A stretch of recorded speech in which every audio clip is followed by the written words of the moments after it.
నమస్తే welcome to political fire. Telugu రాష్ట్రాల్లో political Dangal రంజుగా మారింది. ఎన్నికల టైం దగ్గర పడుతున్న కొద్దీ దుమ్ము తులుపుతున్నారు నేతలు. అధికార పార్టీ విమర్శలతో సిక్సర్లు కొడుతుంటే ప్రతిపక్షాలు కవర్ డ్రైవ్స్ కొడుతున్నాయి. ఏపీలో ఎక్కడ చూసినా ఇప్పుడు ఒక్కటే మాట, సీట్ షేరింగ్. ఎందుకంటే టీడీపీ జనసేన ఫస్ట్ లిస్ట్తో రాజకీయాలు మారుమోగాయి. ఎప్పుడైతే మా పొత్తు ఖరారయ్యిందో అప్పుడే గెలుపు నిశ్చయమైందంటున్నారు టీడీపీ నేత చంద్రబాబు. గెలుపు గుర్రాలకే టికెట్లు ఇచ్చామని తెలిపారు. రాష్ట్రాన్ని వైసీపీ బారి నుండి విముక్తి చేయడం కోసం, రాష్ట్ర ప్రజల భవిష్యత్తు కోసం మేము కలిసి పనిచేస్తాం. గెలుపు అనేది ఎవరు ఆపలేరు. నేను చాలా స్పష్టంగా కూడా చెప్తున్నా. ఎందుకు ఆ ధీమాతో చెప్తున్నట్టు, ఎప్పుడైతే తెలుగుదేశం జనసేన కలిసామో ఆ రోజే గెలిచామని వైఎస్ఆర్ కాంగ్రెస్ పార్టీ కాడుబడేశారు. వాళ్ళకు తెలుసు, ఏ ఒక్కరిని అడిగినా కూడా వాళ్ళకి అర్థమైంది. రౌడీజం చేసావు, ఇంకొక పక్కన దొంగ ఓట్లు ఎన్యూమరేట్ చేసావు, లేకుంటే బూత్ క్యాప్చర్ చేసావు, లేకపోతే వాళ్ళకు కావాల్సిన అధికార యంత్రాంగాన్ని, వాలంటీర్స్ని, ఇలాంటి వాళ్ళని దుర్వినియోగం చేసి ఎన్నికలు జరపాలనుకుంటున్నారు. జరగదు. చాలా ఎన్నికలు చూశాను. ఇది ప్రజాస్వామ్యం అంటే ఒక వ్యక్తికి అధికారం కాదు, ఇష్టారాజ్యం కాదు. ప్రజలు వారి జీవితాలు, వారి భవిష్యత్తుని ఏపీ ప్రయోజనాల కోసమే పొత్తు అని చెబుతున్నారు జనసేన అధినేత పవన్ కళ్యాణ్. ఎక్కువ సీట్లు తీసుకుని ఎక్స్పెరిమెంట్ చేయడం ఎందుకని తక్కువ సీట్లతో అడ్జస్ట్ అయ్యామని అన్నారు. జనసేన ఏది చేసినా ప్రజల కోసమేనని ఒక్క విషయం గుర్తుపెట్టుకోవాలని చెప్పారు. 98% స్ట్రైకింగ్ రేట్ ఉండేలాగా ఎక్కువ స్థానాలు తీసేసుకొని ఎక్స్పెరిమెంట్ చేసే కంటే కూడా తక్కువ స్థానాలు తీసుకొని రాష్ట్ర ప్రజలకు ఉపయోగపడేలాగా రాష్ట్ర ప్రయోజనాలను దృష్టిలో పెట్టుకొని 2014 నుంచి మనం నలుగుతా ఉన్నాం. ప్రతి జన సైనికులకి, ప్రతి వీర మహిళలకి, ప్రతి జనసేన మద్దతుదారులందరికీ కూడా మన ఓటు టీడీపీకి వెళ్ళటం ఎంత ముఖ్యమో టీడీపీ ఓటు కూడా మనకు రావడం అంతే ముఖ్యం. జనసేన ఓటు ఖచ్చితంగా టీడీపీకి ట్రాన్స్ఫర్ అయితేనే ఈ రాష్ట్రం చాలా అద్భుతంగా ఉంటుంది. ఎట్టి పరిస్థితుల్లో కూడా ఓటు ట్రాన్స్ఫర్ అనేది ఖచ్చితంగా జరగాలి. అందుకని ఎలాంటి పొరపచ్చాల మధ్యలో 1-2 వచ్చినా వైసీపీ దుష్ట పన్నాగాలు పని ఏదన్నా ఎలాంటి విభేదాలు సృష్టించినా వాటిని మేమందరం సమర్థవంతంగా ఎదుర్కోవడానికి, కలిసికట్టుగా ఎదుర్కోవడానికి మేము పూర్తి సంసిద్ధతతో ఉన్నాం. ఆయన సిద్ధమని చావగొడతా ఉన్నాడు. బాబు నీకు యుద్ధం ఇస్తాం, నీకు అది ఎందుకు యుద్ధం చేస్తామంటే ప్రజలు తిరిగి ఆంధ్రప్రదేశ్ని గాడిలో పెట్టడానికి యుద్ధం చేస్తాం నీకు. అయితే మనస్ఫూర్తిగా ప్రజలందరికీ కూడా చాలా శుభదినం. మనం ప్రభుత్వాన్ని స్థాపిస్తున్నాం, మనం గెలుస్తున్నాం. టీడీపీ జనసేన పంపకాలపై పంచులు పేల్చారు వైసీపీ ప్రధాన కార్యదర్శి సజ్జల రామకృష్ణారెడ్డి. పవన్ను చూస్తే పాపం అనిపిస్తోందని, జన సైనికులను చూస్తుంటే జాలేస్తోందని అన్నారు. పవన్ కళ్యాణ్ పార్టీ ఎందుకు పెట్టారో ఇప్పటికైనా జనసేనను అభిమానించే వారికి క్లారిటీ రావాలని అంటున్నారు. ఏదో దింపుడు కళ్ళ ఆశ ఎట్లా ఒట్లా ఈ ఎన్నికల్లో అతుకులు వేసుకునైనా మేము నిలబడాలనే ధోరణి కనపడుతుంది. బలహీనత రెండు వైపులా, కానీ అత్యంత దయనీయమైన పరిస్థితి. పాపం ఆయన పవన్ కళ్యాణ్ చూస్తే చాలా దయనీయంగా ఆయన రావడం కానీ ఇక్కడికి అంటే ఒక పొలిటికల్ పార్టీకి ఉండాల్సిన ఒక డెకోరం మెయింటైన్ చేయగలిగిన దీంట్లో కూడా అతను లేడు. 14 నుంచి ఈయన పార్టీ పెట్టినప్పటి నుంచి పవన్ కళ్యాణ్ మొత్తంగా ఒక 100% subsidiary of Telugu Desam party, fully owned by Chandrababu Naidu అన్నట్టే జనసేన ఆయన పవన్ కళ్యాణ్ నడుస్తున్నారనేది మరోసారి తేటతెల్లమైంది. కానీ వాళ్ళు ఎన్ని జిమ్మిక్కులు చేసినా ఏం చేసినా వీటి వల్ల ఏం ఉపయోగం ఉండదు. 24 మంది కూడా ఎవరు అభ్యర్థులు తెలియకుండా, అది కూడా ఆయన ఇంటికి వెళ్ళి, చంద్రబాబు ఇంటికి వెళ్ళి ఆయన అనౌన్స్ చేసి ఈయన ఎవరి మీద యుద్ధం చేస్తాడు, గాల్లో తిప్పుకోవాల్సిందే తిప్పడం తప్ప. మేమైతే చెప్తున్నాం, ఎంతమంది వచ్చినా మేమైతే సిద్ధం అంటున్నాం దేనికి, ఎన్నికలకు రెడీ. నువ్వు ఆయన యుద్ధం అనడానికి నువ్వు 150 కాన్స్టిట్యూన్సీ నీ మనుషులు ఎవరన్నా ఉన్నారా, లేక 24 కైనా నువ్వేమన్నా అనౌన్స్ చేయగలిగావా? చిలక పలుకులు పలికితే సరిపోతుందా? ఆయన అనుకున్నవి, చంద్రబాబు అనుకున్నవి నేను చిలక పలుకులు పలుకుతున్నాను తప్ప అంతకుమించి తనకు. చంద్రబాబు పవన్ సీట్ల షేరింగ్ చూస్తుంటే తమ గెలుపు నల్లేరుపై నడకేనని అన్నారు మంత్రి పెద్దిరెడ్డి రామచంద్రారెడ్డి. కుప్పం సహా అన్ని సీటు వైసీపీ ఖాతాలో పడడం ఖాయమని తేల్చేశారు. ఇవేం పొత్తు పాలిటిక్స్ అండి బాబు అంటూ సెటైర్లు వేశారు పెద్దిరెడ్డి. జగన్మోహన్ రెడ్డి గారేమో ఎప్పటి నుంచో అభ్యర్థులంతా ప్రకటించి ఎన్నికల ప్రచారం కూడా మొదలుపెట్టడం జరిగింది. మరి దీంతో పొత్తుల ప్రభావంతో వారు చంద్రబాబు నాయుడు కానీ పవన్ కళ్యాణ్ కానీ లేదా ఇంకా వదంతులు వస్తూ ఉన్నాయి, బీజేపీతో కూడా వాళ్ళకు పొత్తు ఉందని మరి ఇంతవరకు ప్రకటించే ప్రసక్తి మనం చూడలేదు. ఈరోజు కొన్ని ప్రకటించారు. ఆ అభ్యర్థులందరినీ చూస్తే తప్పకుండా వైఎస్ఆర్ కాంగ్రెస్ పార్టీ తిరిగి 150 స్థానాల కంటే ఎక్కువ స్థానాలలో గెలిచే పరిస్థితి ఉంటుందని నేనైతే కూడా భావిస్తూ ఉన్నాను. ఇది దివాళాకోరుగా అభ్యర్థులు లేక వెతికి ఇచ్చినట్లుగా కనపడుతూ ఉంది. తప్పనిసరిగా మన జిల్లాలో అయితే అన్ని స్థానాలు కూడా గెలుస్తామని. పవన్ కళ్యాణ్ పై పంచుల వర్షం కురిపించారు మంత్రి అంబటి రాంబాబు. నాకు కొంచెం తెక్కుంది, దానికో లెక్కుందని చెప్పే మీరు 24 సీట్ల లెక్కలకు ఎలా ఒప్పుకున్నారని సెటైర్లు వేశారు. జన సైనికులను వెన్నుపోటు పొడిచావు కదా బాసు అంటూ విమర్శలతో రెచ్చిపోయారు. చాలా కన్ఫ్యూజన్గా ఉన్నారు. ఎక్కడా స్పష్టత లేదు. పొత్తులో మాత్రం స్పష్టత ఉంది. ఇవాళే కాదు, 60 సీట్లు అన్నారు, 70 సీట్లు అన్నారు. 3వ భాగంతో పోటీ చేస్తామని ఈ పవన్ కళ్యాణ్ గారే చాలా అట్టహాసంగా ప్రకటనలు చేశాడు. అందరూ చాలా ఉత్కంఠతో ఎదురు చూశారు. ముఖ్యంగా జన సైనికులు. ఎన్ని పట్టుకొచ్చాడు? 24 అసెంబ్లీ సీట్లు, 3 పార్లమెంటు సీట్లు. నాకు కాస్త తెక్క ఉంది, దానికి ఒక లెక్క ఉంది అని. ఇది తెక్క లెక్క. ఏమయ్యా పవన్ కళ్యాణ్ గారు, నువ్వు 3 పార్లమెంటు సీట్లు, 24 అసెంబ్లీ సీట్లు పోటీ చేస్తూ కాస్త నీకు తెక్క ఉండొచ్చు, ఆ తెక్కతో నీకు ఒక తప్పుడు లెక్క ఉండొచ్చు, కానీ మంత్రి అంబటి రూట్లోనే వెళ్లారు మంత్రి రోజా. మొన్నటి వరకు పెద్ద డైలాగులు చెప్పావు, ఇప్పుడేమో పావుల వంతు సీట్లు కూడా తెచ్చుకోలేక పోయారు అంటూ పంచులు పేల్చారు. చెప్పిన మాటలకు తెచ్చుకున్న సీట్లు చూస్తుంటే నక్కకు నాగులోకానికి ఉన్నంత తేడా ఉంది గురువా అంటూ సెటైర్లు వేశారు రోజా. ఆ జాబితా చూశాక పవన్ కళ్యాణ్ అసలు ఎందుకు పార్టీ పెట్టాడు అని మాకే కాదు, ఈరోజు జనసేన కార్యకర్తలు నాయకులకు కూడా అర్థం కావట్లేదు. ఎందుకంటే పవర్ షేరింగ్ అన్నాడు, సీట్ షేరింగ్ అన్నాడు, ఓట్ షేరింగ్ అన్నాడు, కానీ పావలా శాతం కూడా సీట్లు తెచ్చుకోలేకపోయాడు ఈ పీకే పవర్ స్టార్ అనేది. ఈరోజు ప్రజలు అంటున్నారు ఈయన పవర్ స్టార్ కాదు, పవర్ లేని స్టార్ అని. జనసేన అంటే కుక్క బిస్కెట్లు వేస్తే తోకూపుకుంటూ మన వెనక తిరుగుతారు, వీళ్ళకి 10-15 సీట్లు ఎక్కువ అని తెలుగుదేశం వాళ్ళు మన అవమానిస్తున్నారు.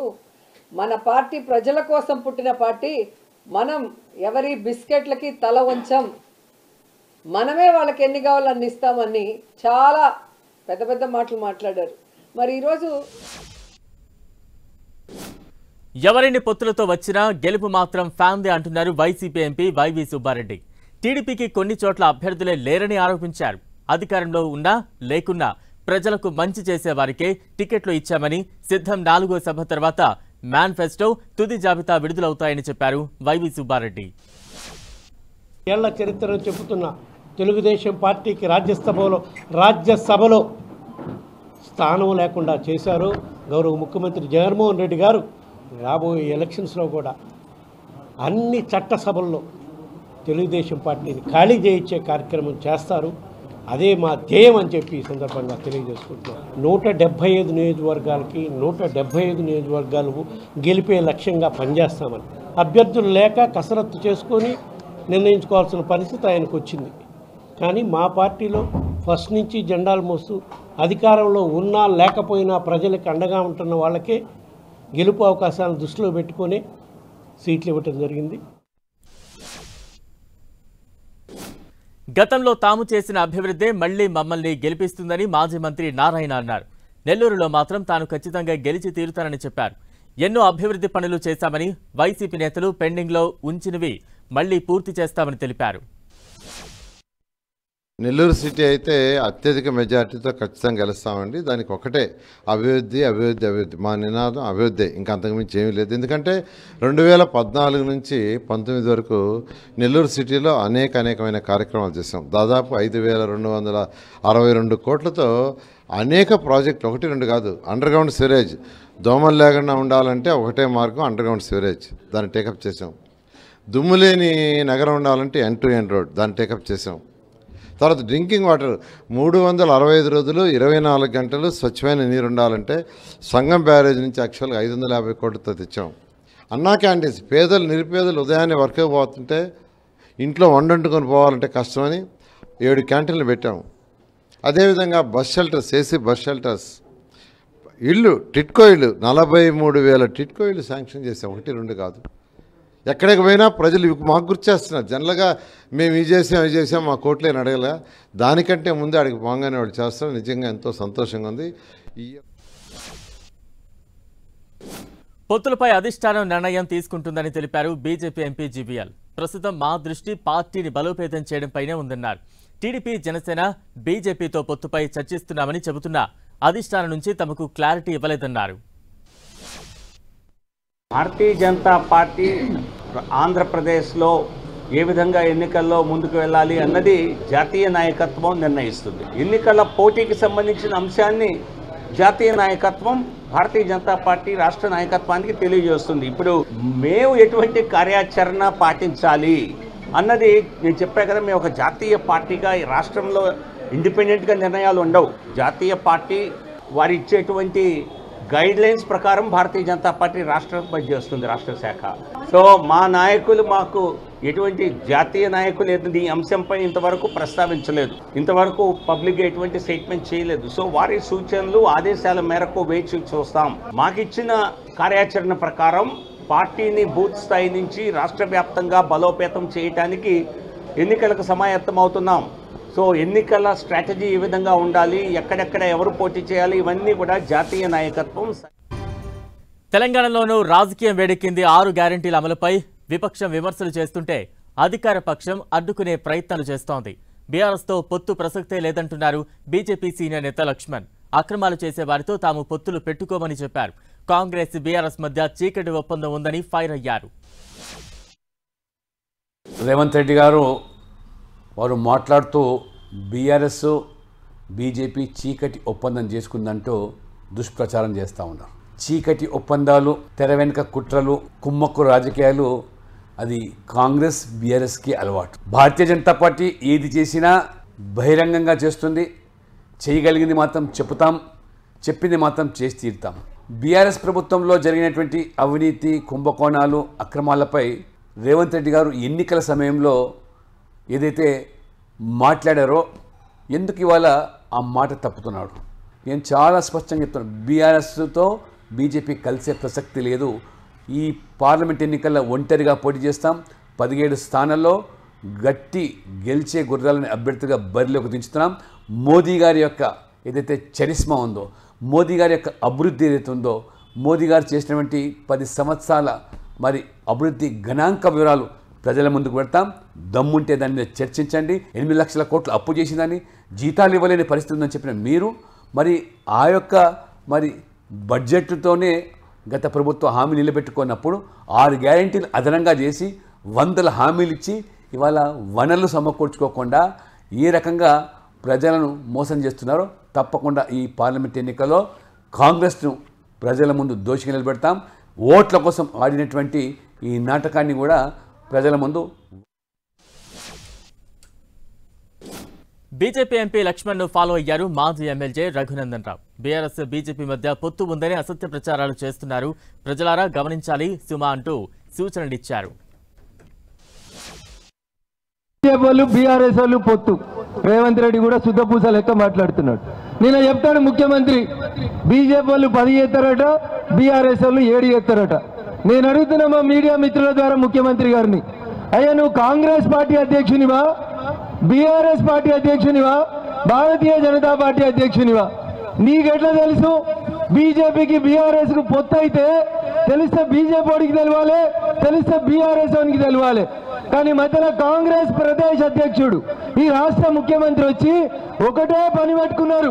అసెంబ్లీ ఎన్నికల ముందు ఎట్లయితే Bharatiya Janata party, TRS party కలిసిపోయినాయని ప్రచారం చేసి కాంగ్రెస్ పార్టీ అధికారంలోకి వచ్చిందో అట్లే ఇప్పుడు కూడా పార్లమెంట్ ఎన్నికలలో తెలంగాణలో 17కు 17 పార్లమెంట్ స్థానాలు గెలిచే సత్తా ఉన్నటువంటి పార్టీ భారతీయ జనతా పార్టీ అని తెలిసి 17కు 17 మేమే గెలుస్తామని తెలిసి ఎట్లా తప్పించుకోవాలని చెప్పడానికి బట్ట కలిసి మీదేసే కార్యక్రమం బీజేపీ బీఆర్ఎస్ ఒకటవుతుంది.